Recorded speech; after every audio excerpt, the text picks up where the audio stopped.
listeners, to another powerful episode of BizBlend.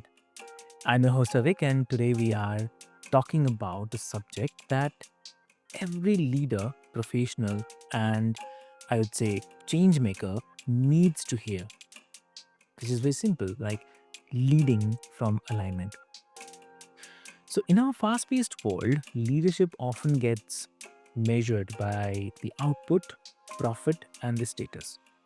But the true mastery comes when the leaders align with their actions, with their values, with their vision, with their inner truth as well. And how can I forget their habits with the outcomes they truly desire, right? So alignment is not just about a kind of buzzword, but I would say, it's the compass that keeps leadership steady, purposeful, and impactful. So, dear listeners, joining me today is someone who has been guiding the leaders, executives, and professionals into their deeper, aligned way of leading for decades. So, please welcome Barbara Palmer. So, welcome to the show. Thank you. It's good to be here, and I'm looking forward to our discussion. Great to hear from you again, Barbara. And before we jump into the discussion today, I'd quickly love to introduce you with all the listeners.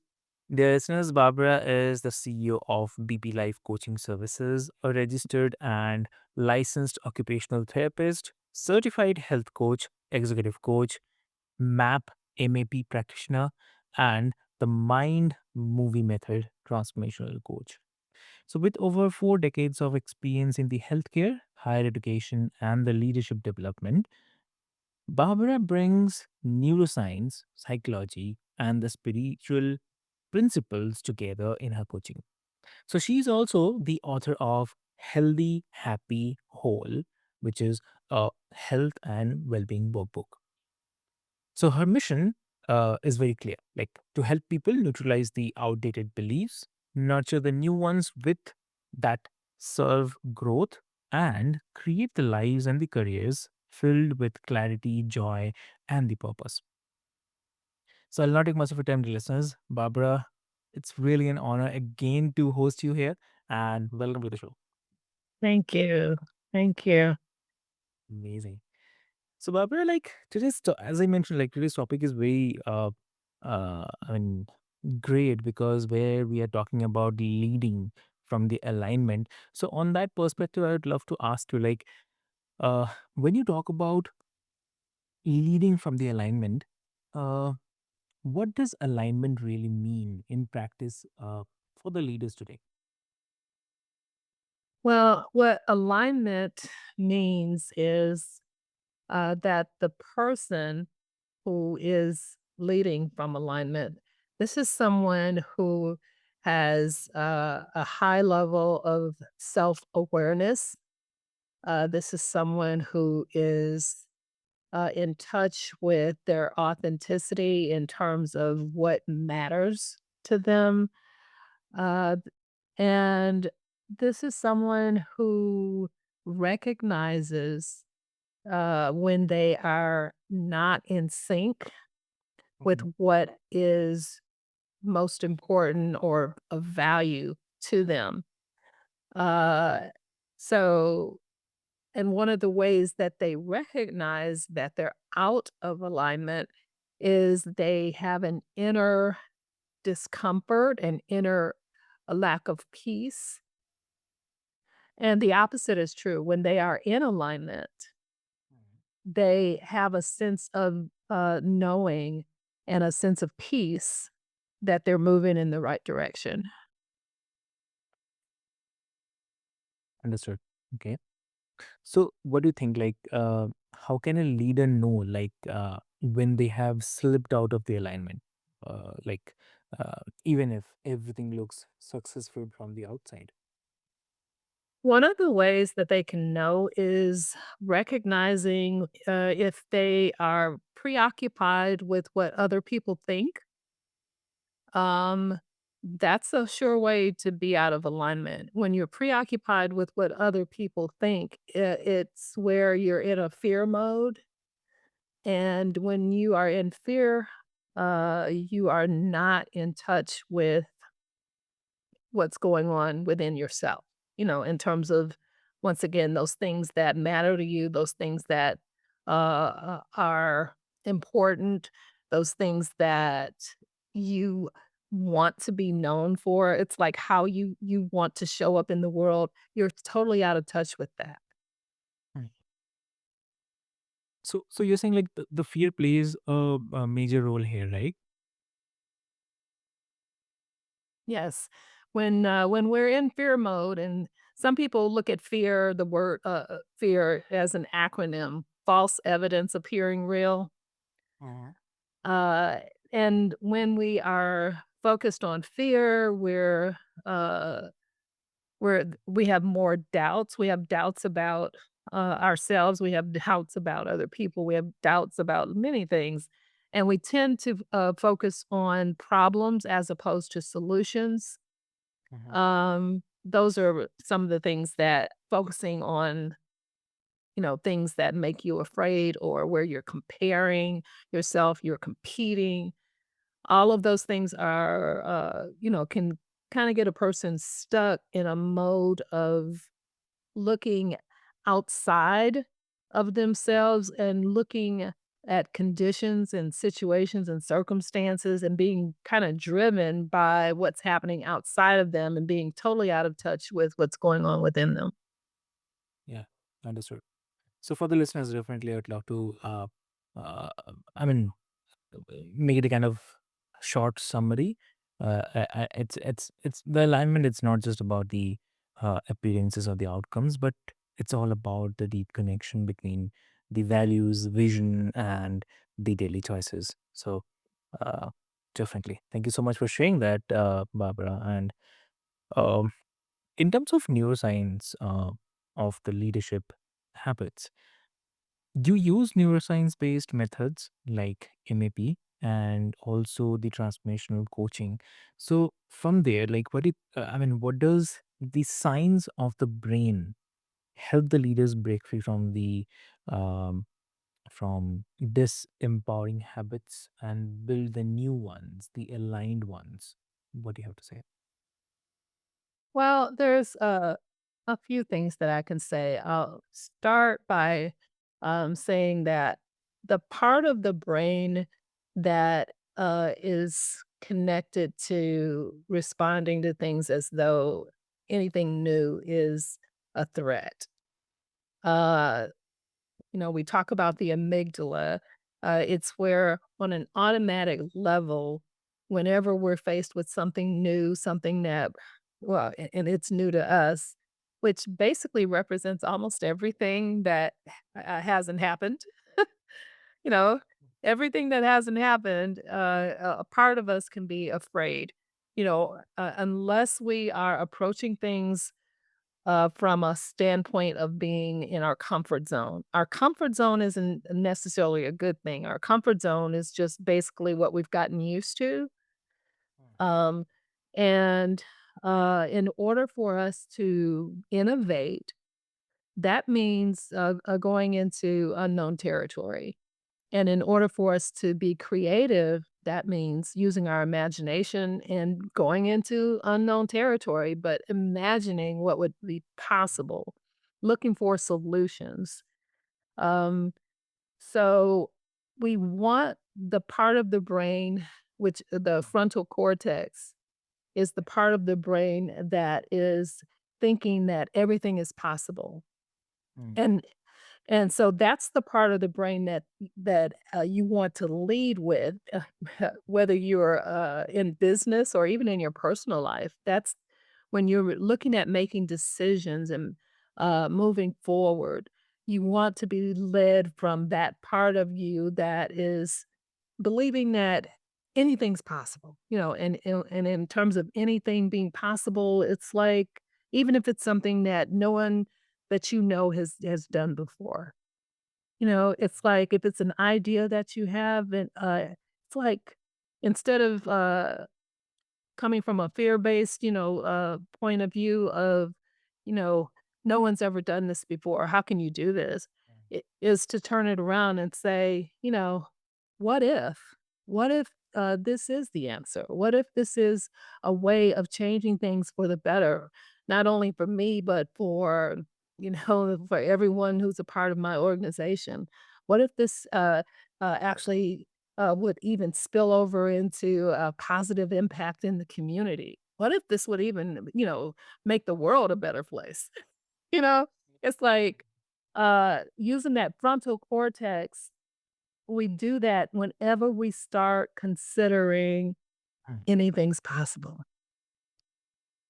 I love this perspective of anything possible, and also the frontal cortex about the brain. I'll definitely love to come on this with the another section, which is um uh, I'm coming there, but before that, I'd love to mention this, that it really makes sense because it shows that the leadership growth is not just about learning the new strategies, but it's also at the same time uh, literally rewiring the brain, because we are actually training it. And I think that's really encouraging for the listeners too, as well, because it means those old and disempowering habits are not permanent. And with the right tools, like the neuroscience methods that you use, um, definitely leaders can actually create the new patterns that keep them aligned, purposeful, and also effective in the long run as well. So that's really helpful. And the one which I was mentioning, Barbara, like as you mentioned about the frontal cortex. So um, because we like we often talk about our subconscious, right? And Yeah. from that perspective, because I have, no, not completely, but I have read a bit about the subconscious mind and how things process there. And uh, from that perspective, I'm just curious, like, do you think that the leaders underestimate like how much their subconscious beliefs, not just their conscious ones, conscious strategies, shape their leadership outcomes? I am sure, absolutely sure that the majority of people in leadership and beyond uh, do not understand how powerful the subconscious mind is. I use the analogy to help people kind of start wrapping their heads around things. If they think about an iceberg, most people, Yeah. even if they've never seen an iceberg, with their own eyes, they've seen one in a movie, or they've seen, a picture of one, or they know something about the story of the Titanic, where this huge, vessel was basically sunk because it hit an iceberg.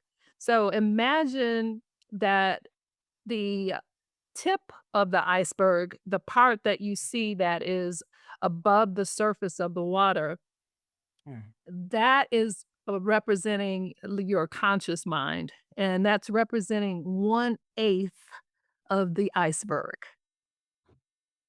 And that the 7/8 that you do not see, that it is submerged beneath the surface of the water, goes down for miles and also can extend out for miles underneath the water. That would represent the subconscious mind. The subconscious mind is processing far more um, bits of information that you're responding to things and you don't know it because it's on automatic. That's another thing about the subconscious. It can automate things so that it makes us, experience life more efficiently. For example, we don't have to think about breathing, thank God. We don't have to think about, how our bodies, need to operate, to digest our food, or, for us to be able to see, feel, or anything else that we're capable of doing without thinking about it. But the other thing that, the subconscious does while it's managing things and doing things, so that we can focus consciously, it is also a storehouse of data, of memories. It has all the memories from the time that we were conceived. It actually has about three, what is believed, three compartments of memories from the time we were conceived to, the time that we were born, from the time just before we were born until we're around 7 years old, and also one from the time that we are born unto the present day. So it's got all these memories 24/7, collecting memories, you know. Okay. So just imagine that all of that information and all of those thoughts, because the memories, a lot of those memories are thoughts, are experiences, are stories that we made up as a child. And said this is how life works, whether it was true or not. That's what we thought, and we made up a story about it based on something that happened.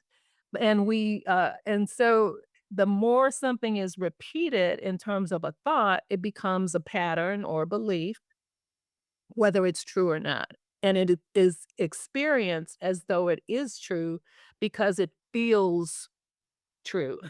It feels so strong, the emotions are so strong, that's why it feels true. But just because it feels true doesn't mean it is.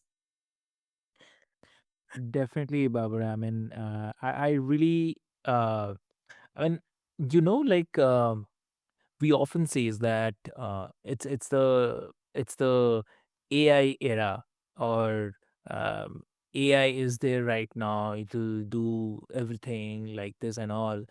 But don't you think we already have a natural AI, right?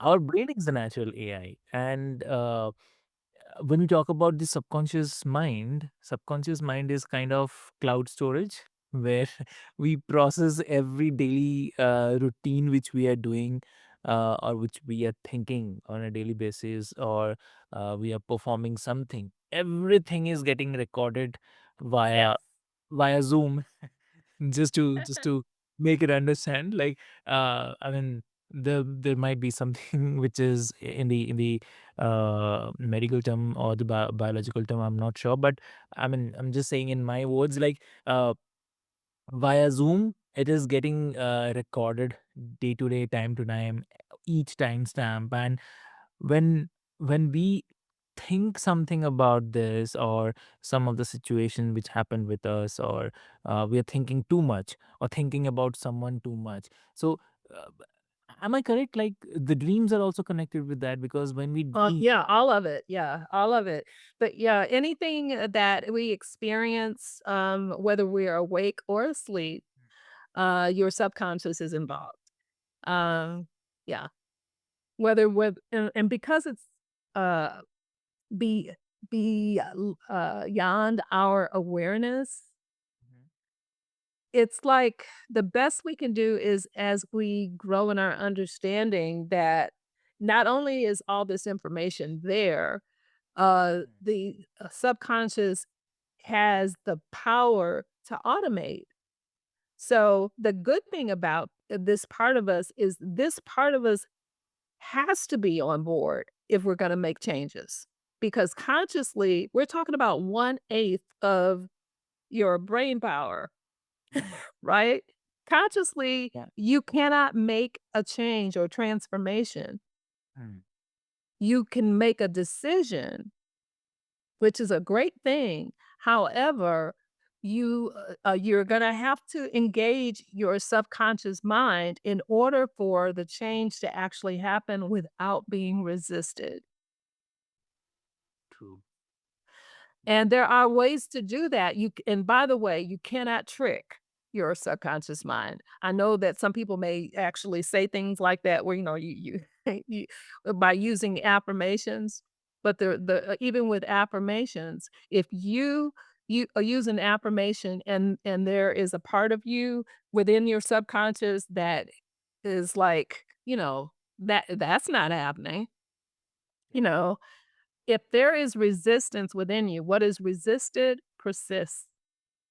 Mm. So, I have no problem with people using affirmations. I just make sure they understand. If you do affirmations, I suggest ask affirmations. That's how I help people use affirmations. What that boils down to is if I say something, I'm following it immediately with a question, such as, so let's say I Mm, am, I am leading with alignment. I am always in alignment with my true self.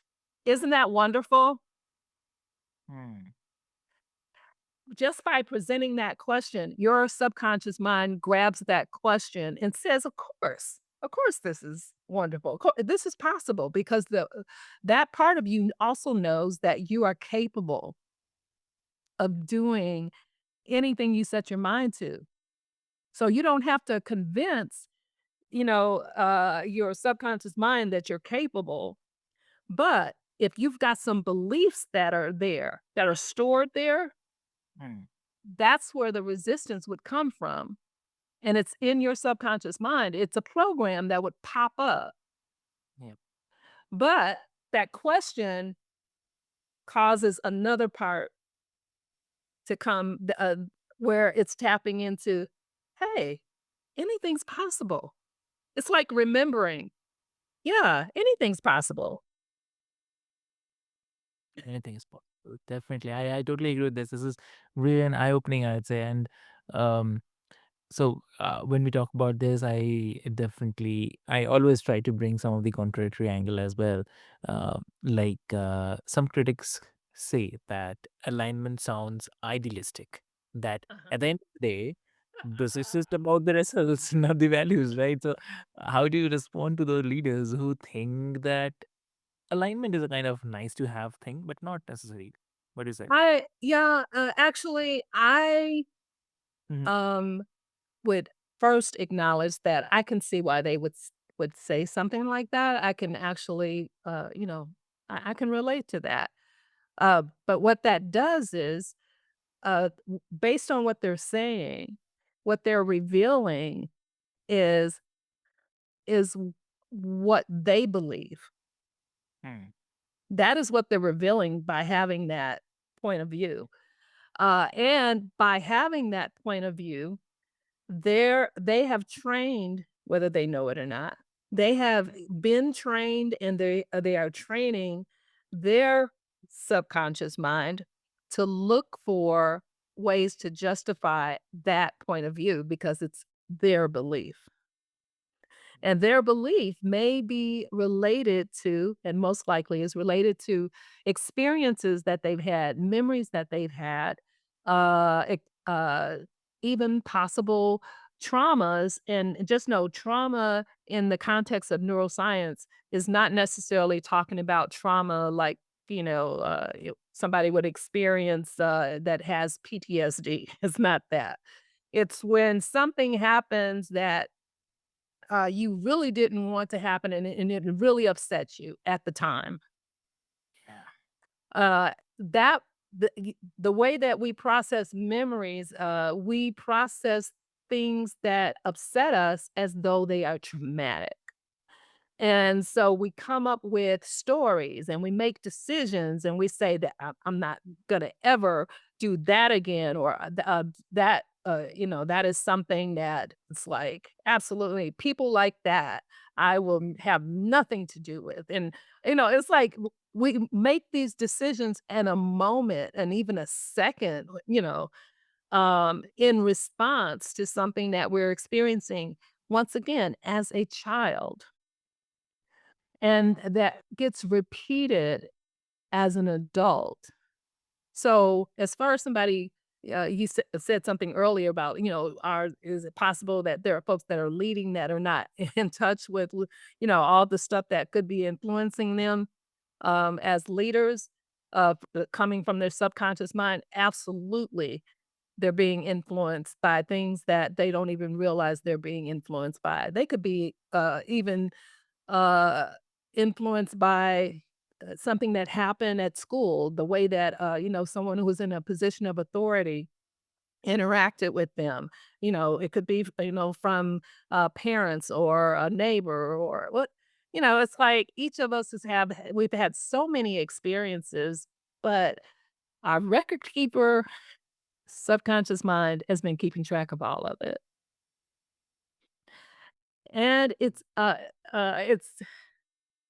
also, to me, it's inspiring to know that even if a person feels like alignment is impossible, that's an opportunity to inform and to educate and to help them understand that the alignment is an internal thing. It's an internal thing. So basically, when a person says that it's something that may be desirable but isn't practical, they're basically saying that they don't see how a person could possibly be in touch with or have enough awareness to realize when something is happening that is not in agreement with their core values, that the person is out of, that they don't have the awareness to recognize when something is causing them internal discomfort. Mm. And I believe that we're more capable than what some people realize. So when we're talking about alignment, we're not talking about what we look like to somebody outside of ourselves. Alignment comes from being in touch with who you are, what's important to you, and being authentic and not pretending to be something that you're not. And when you are, you're out of alignment because you're aware. But if you are not self aware, I would imagine that being in alignment would be kind of a difficult feat to pull off. Agree with you. Yep. Lovely. So, because the time is constrained, but still, uh, if someone is just starting this journey of alignment, what's the very first step they can take today? What do you suggest? One of the first steps they can take is to reach out and schedule a discovery strategy session with me. Sure. The other thing that they can do is actually uh, be intentional, make a decision that you want to start noticing how you are thinking and how you are feeling, because your average state of mind in terms of what you're focusing on, paying attention to, is impacting how you feel.